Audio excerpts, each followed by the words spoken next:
Do you know Plato? I think in Japanese sometimes pronounced Plato, but Plato was a Greek philosopher from a long time ago. I've got over here some notes, if you can see here.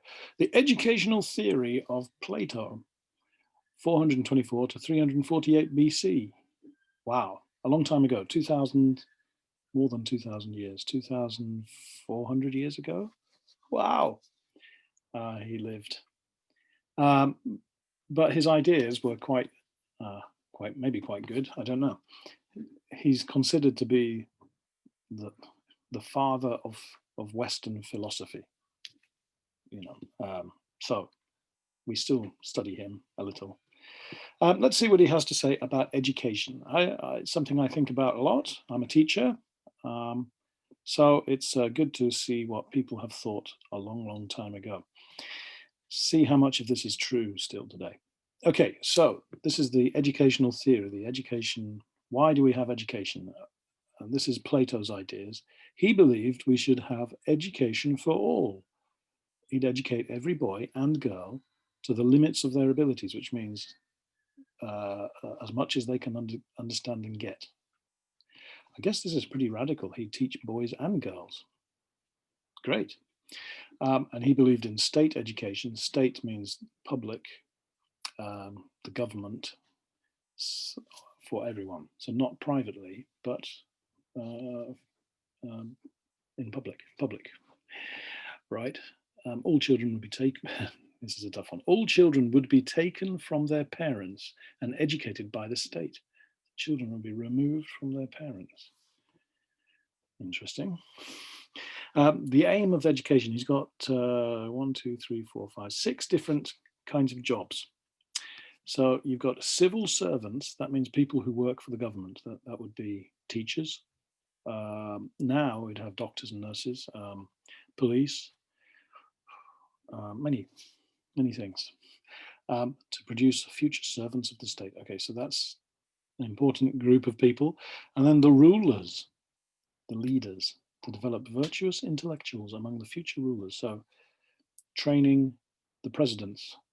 Certainly the current president needs a lot of training. And then warriors, fighters, military, we would say now, to develop, to glorify courage and military skill among the warriors. Right. So courage is bravery, military skill. Okay.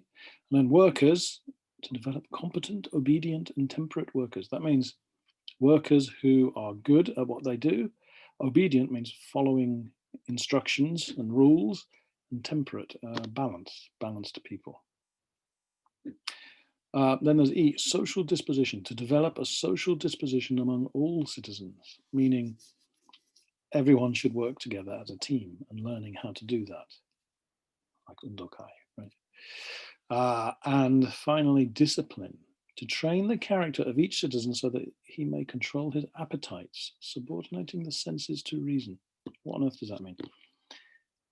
So, in Plato's idea, discipline means controlling your body and your needs and your wants. Maybe you want to eat that big pizza, but you have to tell yourself, no, I don't need that pizza. It will make me fat. That's controlling your wishes, subordinating the senses to reason. So, in other words, training yourself to think further ahead than just like an animal. Oh, that looks nice. I want it. Like the president of America. No. Okay, let's move on. Okay, number 4 is organization and curriculum. Okay, so the different things you do. So he's got elementary. All boys and girls would be educated together. Okay, and here's what they would study: mathematics, wow, literature, poetry, and music until they were 18 years old.